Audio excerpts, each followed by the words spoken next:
Bienvenidos y bienvenidas a la novena ayudantía de Química General. En esta ayudantía veremos estructura de sólidos y también algunos ejercicios tipo prueba. Los sólidos pueden definirse entre una estructura cristalina y una estructura amorfa. Cuando los átomos, los iones o las moléculas se encuentran ordenados en posiciones bien definidas, corresponden a las del sólido cristalino. Estas suelen tener superficies planas o caras que forman ángulos definidos entre sí, una forma muy regular y se funden a una temperatura específica.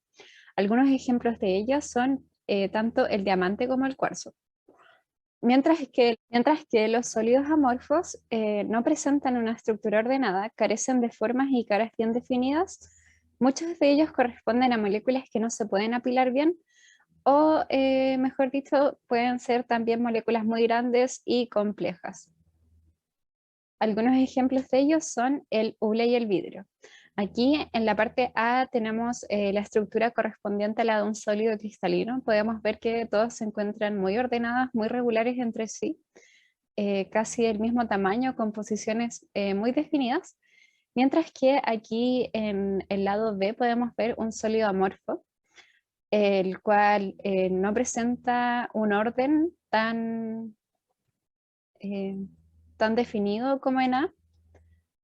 También se puede ver que no se sigue un patrón regular y carece de una forma y de caras bien definidas. La estructura muy ordenada de los sólidos cristalinos permite tener una idea del cristal examinando solo una pequeña parte de él, la cual se va repitiendo en toda la estructura y se denomina como una celda unitaria. Un sólido cristalino puede representarse a través de una matriz tridimensional de puntos, la cual se va a denominar red cristalina, y permite visualizar la formación de toda la estructura cristalina. Aquí en la imagen, toda la figura sería la red cristalina. En azul se ve la celda unitaria, mientras que aquí se señala un punto de red que sería un punto dentro de esta red cristalina. Generalmente cada celda unitaria va a corresponder a un paralelepípedo. Esto quiere decir que es un cuerpo con 6 caras y con propiedades de un paralelogramo. Hay 7 tipos básicos de celdas unitarias. La más sencilla de todas es la celda unitaria cúbica, cuyos ángulos son de 90 grados. Hay 3 tipos de celdas unitarias cúbicas. La primera sería la cúbica primitiva, la cual solo presenta puntos de red en las esquinas. La segunda sería la cúbica centrada en el cuerpo, donde se presentan puntos de red tanto en esquinas como hay uno en el centro de la celda. Y el tercero sería la cúbica centrada en las caras, donde se presentan puntos de red tanto en las esquinas como en el centro de cada cara. La forma en la que los átomos llenan las celdas, en el caso de la cúbica simple, sería un octavo de átomo en 8 esquinas. En el caso de la cúbica centrada sería un octavo de átomo en 8 esquinas y un átomo en el centro. Y en el caso de la cúbica centrada en las caras, se tendría medio átomo en 6 caras y un octavo de átomo en 8 caras. Acá se tiene una tabla donde se relaciona la fracción del átomo en la celda unitaria dependiendo de su posición. Se tiene que en el centro su fracción es igual a 1, que en la cara sería igual a un medio, que cuando se encuentra en la arista sería un cuarto, mientras que cuando se encuentra en la esquina sería un octavo. Aquí tenemos un ejercicio donde vamos a determinar el número neto de iones de sodio y de cloruro en la celda unitaria de cloruro de sodio. Bueno, aquí tenemos la figura en la cual representa la celda unitaria del cloruro de sodio. Tenemos que en verde se encuentran representados los átomos de cloruro o de cloro, y en morado los de sodio, y un recordatorio de que un cubo tiene 12 aristas, 8 esquinas y 6 caras. Aquí podemos ver que en el caso de los átomos de sodio, estos se encuentran en las aristas y en el centro de la celda, mientras que el cloro se encuentra en las esquinas y en las caras. Por lo tanto, para el sodio tenemos que, según su posición, que sería aristas, la fracción en la celda unitaria sería 1/4 por arista y tenemos un total de 12 aristas. Por lo tanto, eso da un total de 3 átomos de sodio. Por el lado de las aristas, y tenemos uno en el centro en el cual la fracción en la celda unitaria sería igual a 1, así que la suma de ellos sería finalmente 4 átomos de sodio neto en la celda unitaria de cloruro de sodio. Por otro lado, tenemos que el cloro se encuentra en las esquinas y en la cara, la fracción según que se encuentra en las caras sería 1/2 de cloro por cara y tenemos 6 caras, así que serían 3 átomos de cloruro según eso. Y 1/8 de cloruro por esquina, que esa sería su fracción en la celda unitaria. Por 8 esquinas quedaría un total de 1 átomo de cloruro a partir de ello.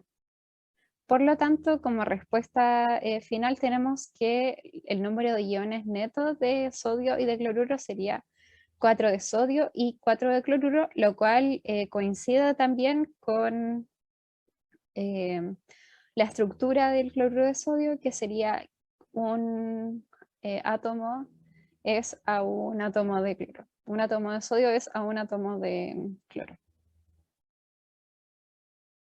Bueno, con el objetivo de aumentar al máximo las fuerzas de atracción intermoleculares entre las partículas de los sólidos cristalinos, es que estos adoptan estructuras que les permiten el contacto más íntimo con el mínimo espacio vacío entre ellas.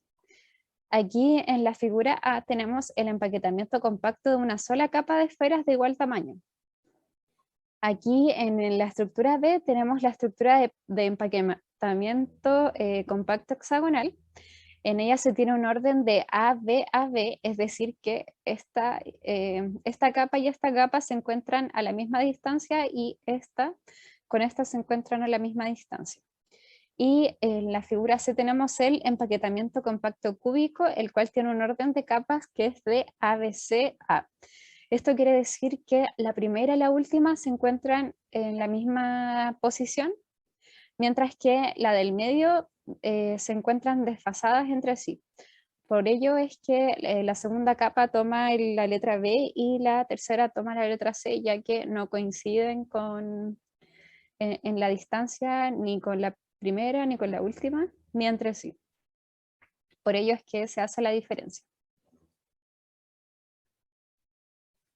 En el caso de la celda cúbica centrada en las caras, esta tiene un número de coordinación igual a 12.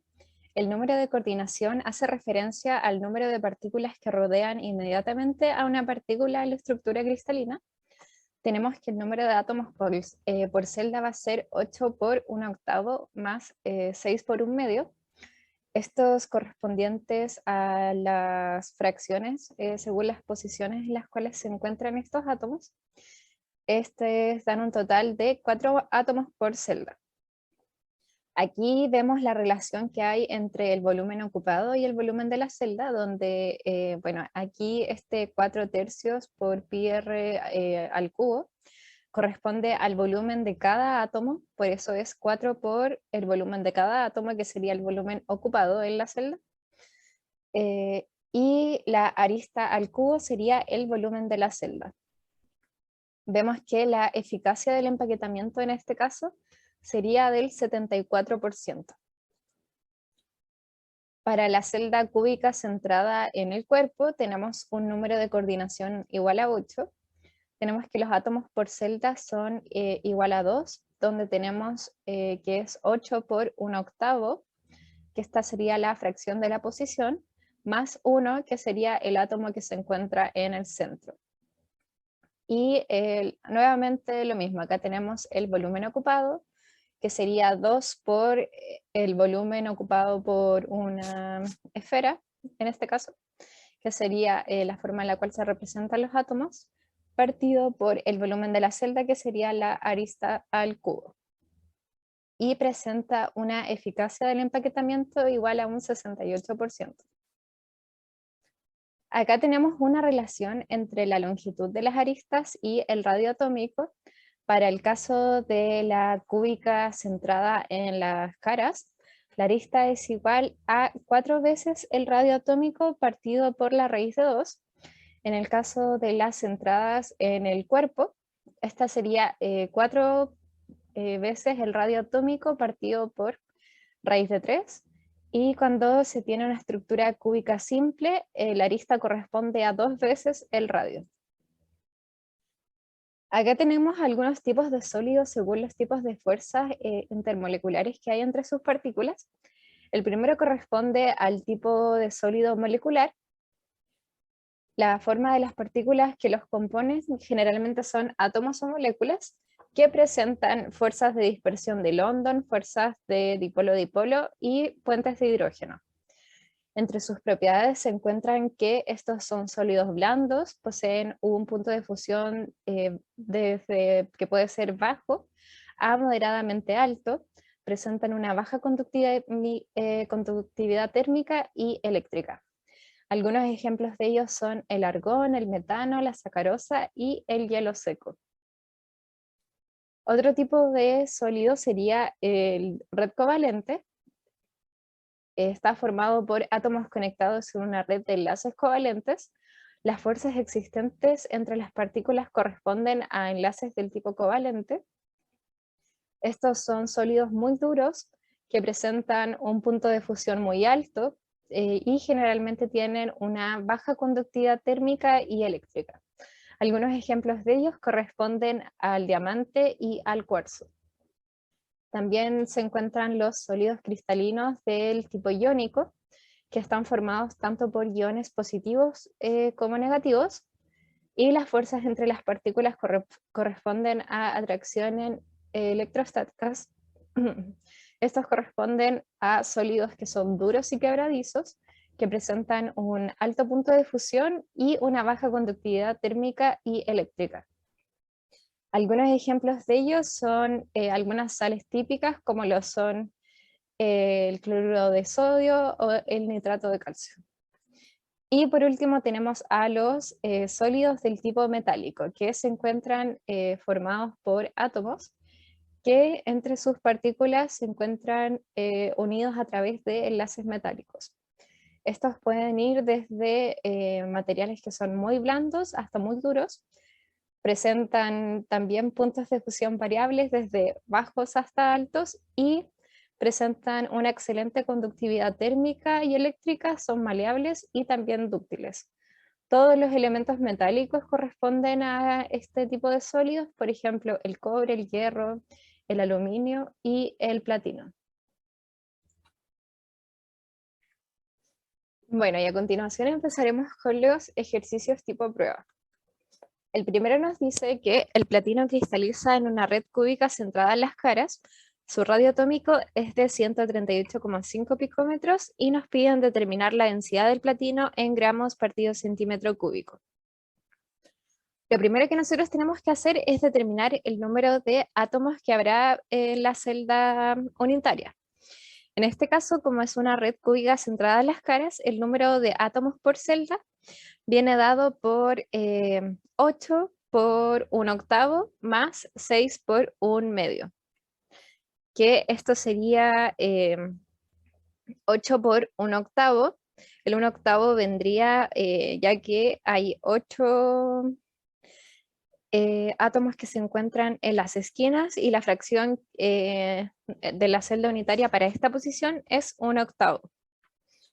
Y también tenemos que hay 6 átomos en las caras y la fracción para la cara sería 1/2, por lo tanto al sumar 8 por 1/8 más 6 por 1/2, esto nos da un total de 4 átomos.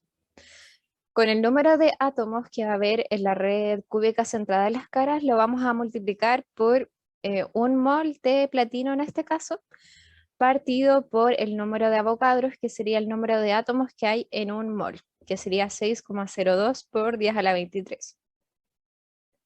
Y después lo vamos a multiplicar en el numerador por la cantidad de gramos que tiene 1 mol de platino, que sería su masa molar.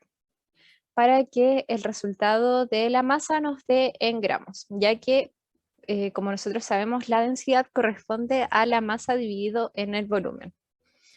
Por otro lado, nos entregan su radio atómico, el cual vamos a pasar a centímetros, desde picómetros hasta centímetros. Tenemos este factor de conversión de que un centímetro es equivalente a 10 a la 10 picómetros. Por lo tanto, tenemos que el radio ahora en centímetros va a ser igual a 1,385 por 10 a la menos 8 centímetros. Y por la relación que establecimos previamente entre las aristas y el radio atómico, tenemos que la arista va a ser igual a 4 veces el radio atómico partido por la raíz de 2 para las celdas que son cúbicas centradas en las caras. Por lo tanto, va a ser 4 por 1,385 por 10 a la menos 8 partido en raíz de 2, lo cual es igual a 3,917 por 10 a la menos 8. Y tenemos que el volumen de una celda va a ser igual a la arista al cubo. Por lo tanto, va a ser este valor al cubo, lo cual es igual a 6,0115 por 10 a la menos 23 centímetros cúbicos. Y vamos a determinar la densidad entonces con la masa que determinamos inicialmente con la cantidad de átomos que hay presentes de platino en esta red, en esta celda, partido en el volumen de ella, lo cual nos da un resultado de 21,56 gramos partido en centímetro cúbico. Y si es que ustedes buscan la densidad del platino a 20 grados Celsius, debería ser muy similar al resultado obtenido aquí en este ejercicio. El siguiente ejercicio nos dice, el oro cristaliza en una red cúbica centrada en las caras. La densidad del metal es de 19,5 gramos partido centímetro cúbico y nos piden calcular la longitud de la arista en picómetros.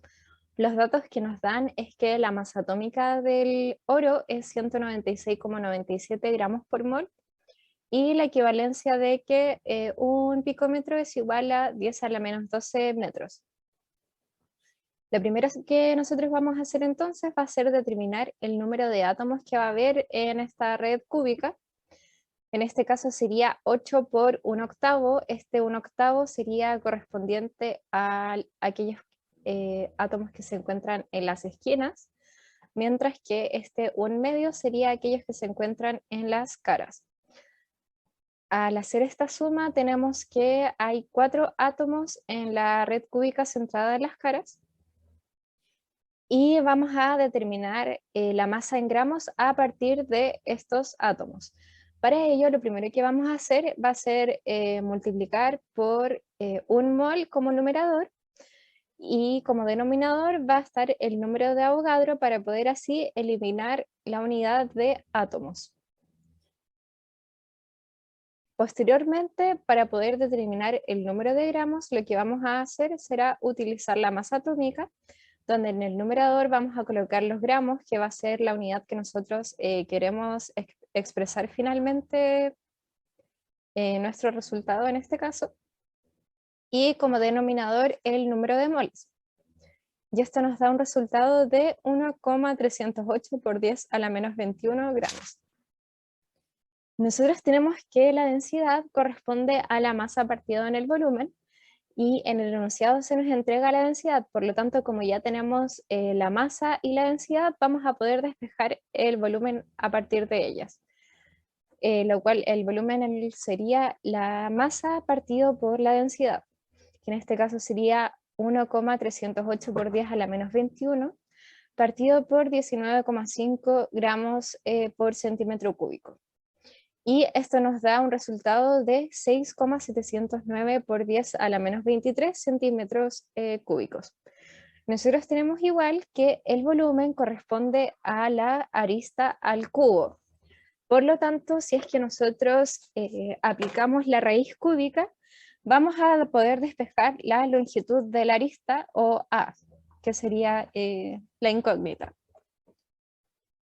Por lo tanto, como ya despejamos previamente el valor del volumen, ahora le vamos a aplicar la raíz cúbica y nos da un resultado de 4,063 por 10 a la menos 8 centímetros y la pasamos a picómetros utilizando la equivalencia que usamos también en el ejercicio anterior, de que 1 centímetro es equivalente a 10 a la 10 picómetros. Y esto nos da un resultado de que la longitud de la arista en picómetros sería igual a 406,3 picómetros para la arista en la red cúbica centrada en las caras del oro. El siguiente ejercicio nos dice, ordena de manera decreciente los siguientes compuestos líquidos de acuerdo con su punto de ebullición. Y nos entregan el ácido fosfórico, el propanol y el benceno. Y nos piden justificar claramente haciendo énfasis en la estructura molecular y en las posibles interacciones intermoleculares. Bueno, en el caso del ácido fosfórico, nosotros podemos observar que hay 3 enlaces de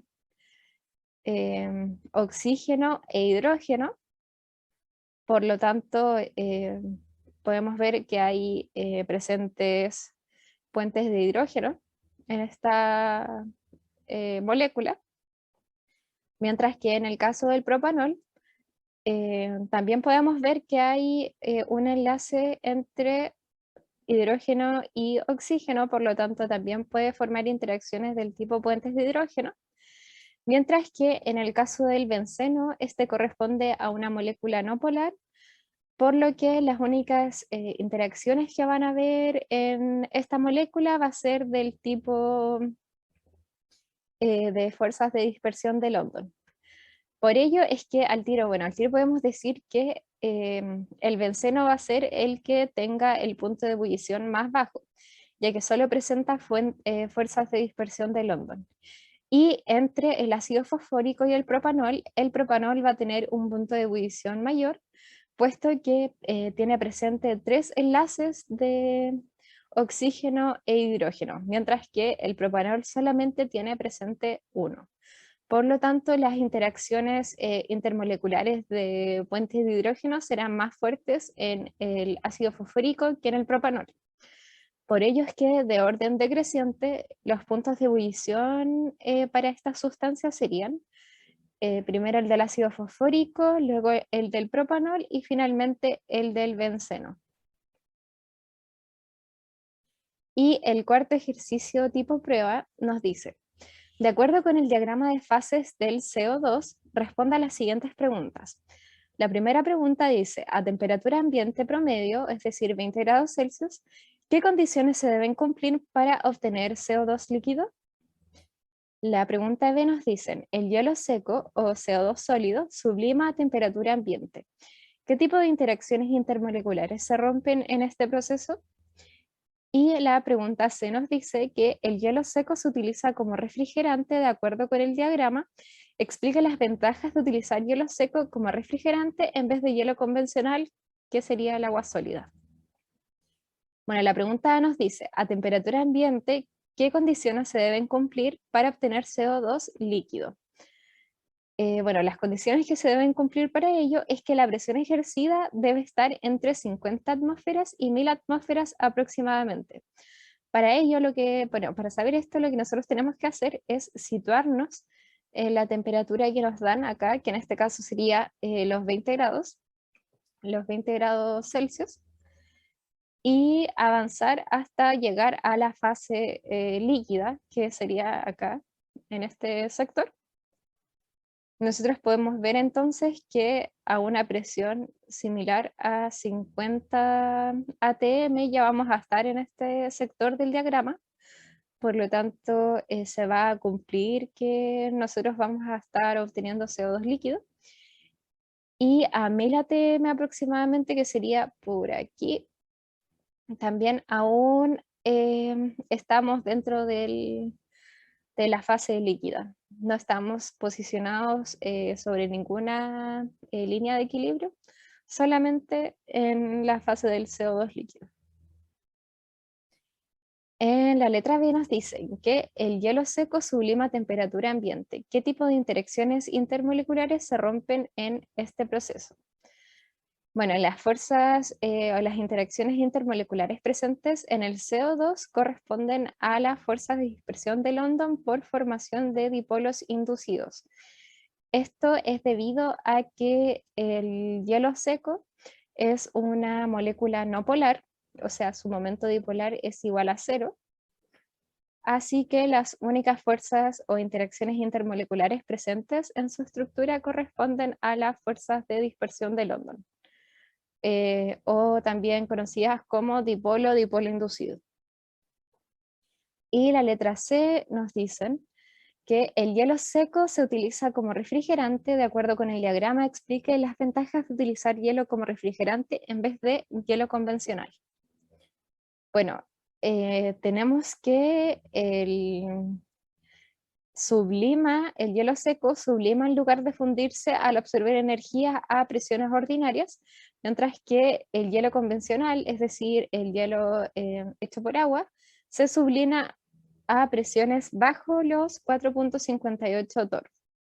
Aquí nosotros podemos ver que el punto de sublimación del hielo seco es a 1 atm, a menos 78,5 grados Celsius y a 1 atm, mientras que en el caso del hielo convencional se sublima a presiones bajo los 4.58 torr. Y esta presión de 4.58 torr sería equivalente a 0,006 atmósferas. Por lo tanto, el agua tampoco tendría un punto de sublimación normal, es decir, un punto de sublimación a 1 atm, a diferencia del hielo seco que sí lo presenta, que sería menos 78,5 grados Celsius. Por ello es que se emplea como refrigerante. Y bueno, esa sería la ayudantía número 9. Cualquier duda me escriben. Estos ejercicios son súper conceptuales, así que les recomiendo repasar harto como estos esquemas para poder saber cuáles son las fuerzas intermoleculares presentes. Y también cómo determinar el número de átomos por celda unitaria y las fórmulas de las aristas también.